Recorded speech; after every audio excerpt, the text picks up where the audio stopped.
Sekarang ya, dengan kondisi makanan yang terlalu banyak makanan olahan ya, terlalu banyak, gula-gula atau ya gula olahan ya, karbo olahan ya, kemudian terlalu miskinnya serat yang dikonsumsi oleh seseorang sehingga akhirnya tubuh kita tuh terbebani dengan berlimpahnya gula yang masuk, itu ternyata, kalau kita lihat berarti akar masalahnya apa sebenarnya ya, kalau dalam sisi fisik tadi, maka jawabannya akar masalahnya karena kita tidak tahu apa yang kita makan dan yang dimakan itu katakanlah sesuatu yang membebani tubuh kita, menyebabkan tubuh kita nggak seimbang. Contoh begini, Anda bayangkan begini, jamaah sekalian, ketika ada, seseorang ya, dia mengkonsumsi misalkan sebulan mungkin, apa ya, nasi goreng lah misalkan, dan nasi goreng dia makan dengan, bakwan ya, di situ. Apakah ada masalah di situ? Ya mungkin kalau satu kali, 2 kali tidak ada masalah gitu kan, sekali-sekali asal pengen saja. Tapi ketika itu menjadi makanan dia tiap hari gitu kan, maka kita lihat di sini, ada 2 masalah di situ, bahkan lebih sebenarnya. Nasi goreng atau nasi tadi sudah karbo ya, karbo yang kita tahu karbo-karbo yang tidak berserat, itu yang pertama. Lalu yang kedua, ada masalah lagi dengan, dia makan tepung tadi ya, tepung tadi juga tepung terigu yang ternyata itu adalah tepung yang tidak berserat, miskin serat ya tapi tinggi kalori, oke. Nah sudah 2 tuh masalahnya gitu kan. Nah tambah lagi dengan apa, kadang-kadang dia tambah lagi dengan, misalkan, minum es teh atau teh manis gitu kan, itu gula lagi gitu loh. Jadi udah berapa tuh, misalkan dari nasi gorengnya, nasinya ya, kemudian dari bakwannya ya, gorengannya, tambah lagi dengan teh manisnya. Ada 3 karbo masuk situ dan semuanya karbo-karbo olahan, ya. Karbo-karbo olahan yang menyebabkan terjadinya lonjakan gula dalam tubuh kita itu sangat drastis setelahnya. Karena dia bukan karbo yang sifatnya karbo kompleks ya, jamaah sekalian, atau mungkin yang masih seratnya cukup banyak, enzim masih banyak, maka otomatis tubuh kecapean. Itu sebabnya banyak orang setelah mengkonsumsi seperti itu boro-boro dapat tenaga, yang ada malah ngantuk. Kan gitu, ya. Kemudian tambah lagi dengan minyak yang dia pakai, katakanlah minyak yang dia pakai adalah minyak yang, berasal dari minyak goreng dari kelapa sawit gitu kan. Berarti nggak boleh makan, poinnya bukan di situ. Saya katakan kalau kita sudah ngerti apa yang kita makan ya, dan kita membatasi atau mungkin kita mengendalikan itu, maka ya boleh-boleh saja kalau sekedar pengen gitu kan, tapi kita harus tahu konsekuensi dari situ. Nah, ini sebenarnya jadi masalah besar dalam banyak kesehatan atau masalah kesehatan di era sekarang ini. Apa? Double karbo, bahkan triple karbo, miskin serat, miskin, nilai gizi ya. Termasuk juga mungkin ibu-ibu gitu kan, misalkan Anda memberikan atau hampir tiap hari memberikan anak-anak, makanan yang berasal dari, tepung-tepungan seperti, roti, tiap hari dikasih roti, tiap hari kasih roti misalkan gitu kan. Kan roti kita tahu kalau rotinya, roti yang baik dan masih tinggi serat seperti dari tepung sorghum, mungkin tepung mokaf atau mungkin tepung sagu aren ya, atau tepung beras misalkan bisa dibikin jadi roti, yang saya ada trial juga itu ternyata Masya Allah nggak masalah, cuman nggak terlalu tinggi nanti gulanya. Tapi kalau seandainya gulanya terlalu berlebihan akibat anak itu udah dikasih minuman kemasan, ada gula di situ, ada pengawet di situ misalkan, atau di rumah lah misalkan, plus lagi disuruh makan roti lagi misalkan gitu kan. Nah, roti itu sudah ada, lemaknya juga, lemaknya emang roti ada lemak, ada, kita tahu mentega-mentega yang dipakai sekarang itu kan berasal dari minyak-minyak sawit sebenarnya ya, bukan dari minyak hewan ya seperti butter beda atau ghee itu kan beda tuh. Nah, akhirnya terjadi apa yang terjadi? Peningkatan gula yang berlebihan ya, dan urusan gula yang berlebihan atau mungkin tidak tercover oleh, tubuh atau tidak terkendalikan oleh tubuh ini, masalahnya bukan cuma sekedar masalah gula darah yang naik, tapi dia menimbulkan peradangan dalam tubuh. Berarti yang dimaksud sini peradangan apa? Apakah terjadinya peningkatan leukosit? Bukan, tapi sel-sel tubuh kita tuh banyak yang harusnya berpasangan dua, tapi karena ada peradangan ya, ada inflamasi tadi, maka banyak yang lepas. Jadilah dia menjadi oksidator atau radikal bebas gitu dalam tubuh kita, ya.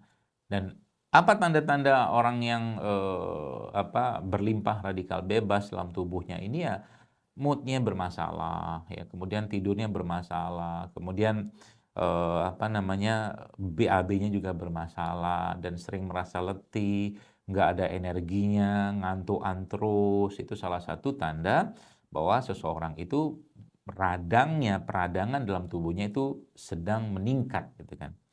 Ini peradangan ini jangan ditafsirkan dengan berarti terjadi peningkatan sel darah putih, bukan itu. Ya, peradangan dalam konteks sel-sel itu banyak yang terpisah dan berdiri sendiri sehingga dia menjadi oksidator atau radikal bebas dalam tubuh kita. Ya, seperti itulah.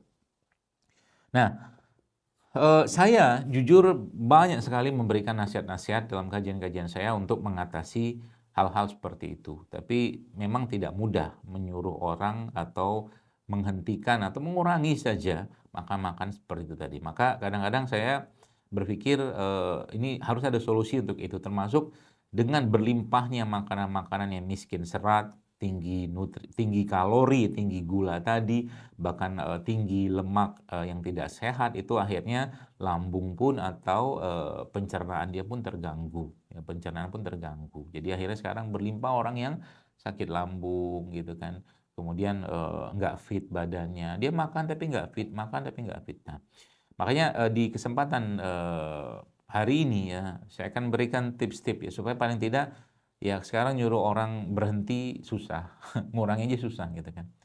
Apalagi mungkin di rumah juga ibu-ibu belum terbiasa misalkan dengan beras-beras yang sehat ya, mungkin di luar beras merah misalkan. Banyak sebenarnya itunya sekarang kayak di kami ya di tempat saya itu ada namanya beras mentik susu gitu kan.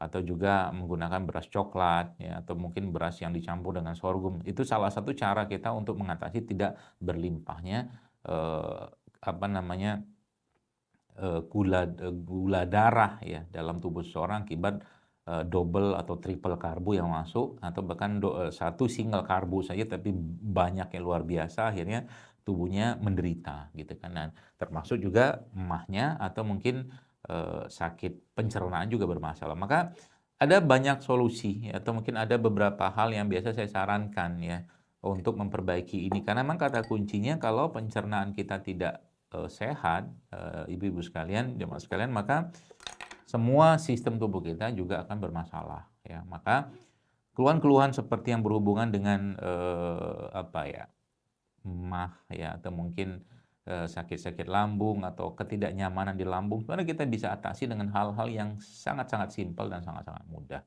ya. Salah satunya adalah dengan cara apa? Nah, di masa ini ada gelas ya. Ini sendok bukan centong. Ini sendok bukan centong ya. Dan ini ada air ya. Nah, ini saya kasih tahu ini cara mudah sebenarnya ya. Saya tuangkan air di sini.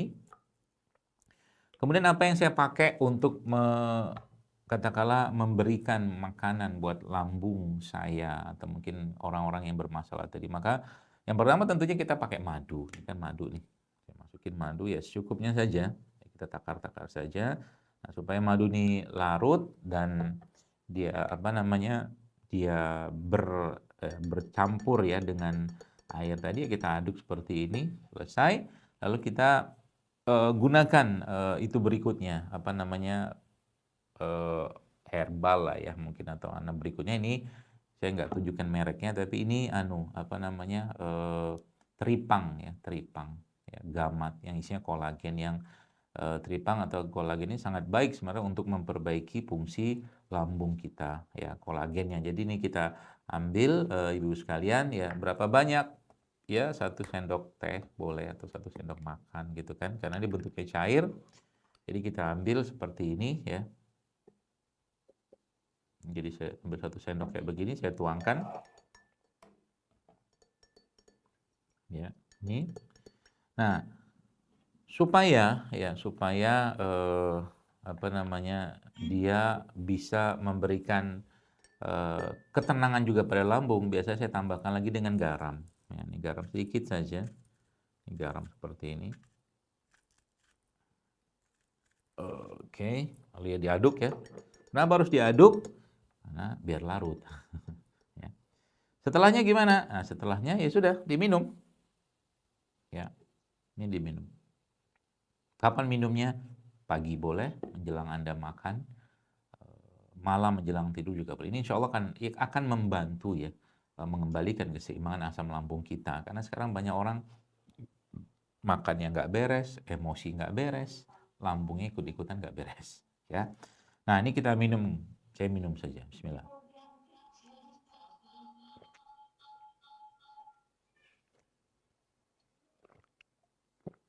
Ini salah satu cara, meskipun banyak solusi lain yang kita bisa dapatkan atau mungkin untuk mengatasi masalah pencernaan tadi. Nah, itu salah satu caranya.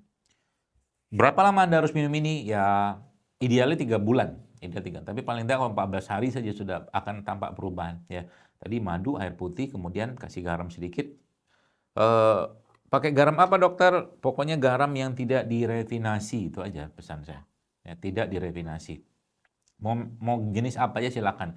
Garam lokal, garam apa, sea salt boleh, Himalayan salt boleh, mana aja. Ya, tambahkan dengan madu tadi dan ada konsumsi 2 kali 1 hari. Itu salah satu cara untuk menjaga lambung kita.